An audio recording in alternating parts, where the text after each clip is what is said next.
I think it's fair to say in her own career to become much more interested in the patient equation, if you will, how patients in room and neurosurgery to the hot white lights of the podium for Cornell.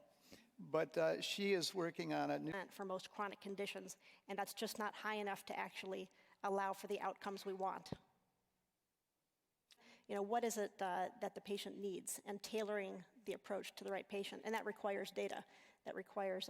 Had a very impressive career in channeling, and we do live in a capitalist society, channeling dollars for innovation in healthcare, looking at young or... Not gone, you know, which is behavioral change, cultural change, habit change, and those kinds of... Something you're working on. Yeah, I completely agree with Ruben. I think the goal really is to, this might sound crazy or somewhat crass, but my company is founded on a series of patents that largely came from Las Vegas. Las Vegas, they're experts in human psychology, not for good, but we're using... I think if we could truly deliver, you know, evidence and research and budget and the path, that would be innovative. It's not complicated in a relationship toward health in every facet. You know, for an example, there are individuals that have very strong faith to do what it does best, which is heal. I think infiltrating a year with their doctor.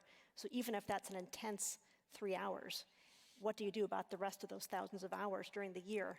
And I think in addition to physician extenders in the community, mobile technology, internet can actually enhance the connection to healthcare when there's not a doctor or a nurse or some other form of extender in your presence. Well, and I think we're working on a project right now that incorporates everything that like Medicaid and Medicare recipients and WIC or food stamp recipients, and a lot of the diseases that are prevalent in these, or conditions that are prevalent in these communities, are diabetes and hypertension, where the interaction of diet and medicine and health education can make all the difference in the world. Now, that's a partnership that's been tried in the pretty suburbs because Walmart does it, right? It's not, and the concept is that employers are increasingly understanding the interaction between mental health and stress conditions and work environment and, you know, and healthcare.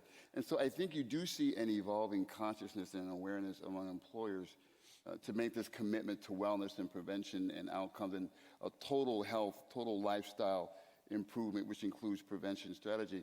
I think it will always come secondary to the job that they're given by their shareholders, which is to, you know, return a profit, to, you know, build a product and distribute it and you know, hit your numbers.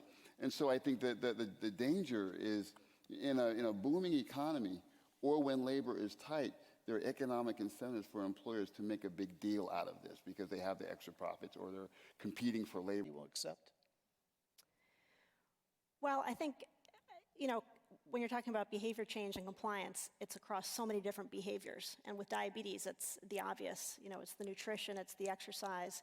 If you're on a medication, it's taking the medication. And so I think wherever in society you can motivate people and get them to understand the value of prevention and treatment, whether it's the schools, you know, a dream scenario. We're here to dream. Yeah, it sounds like a dream scenario. I would be all for that.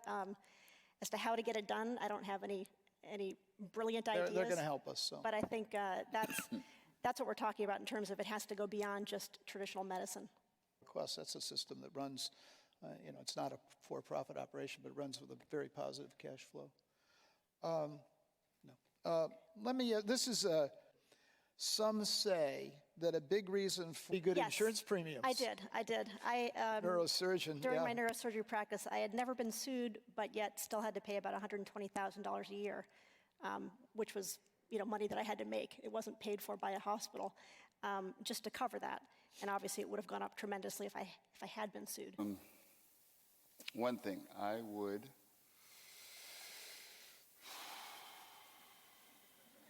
You teach people Zen breathing. One thing. I think I lost my mic. It's back. You know, I think to the best of your ability. Okay, Dr. Furlick. I was going to make a similar comment, so I will change my idea. I think we have to make sure that the best and brightest of our students go into science and medicine.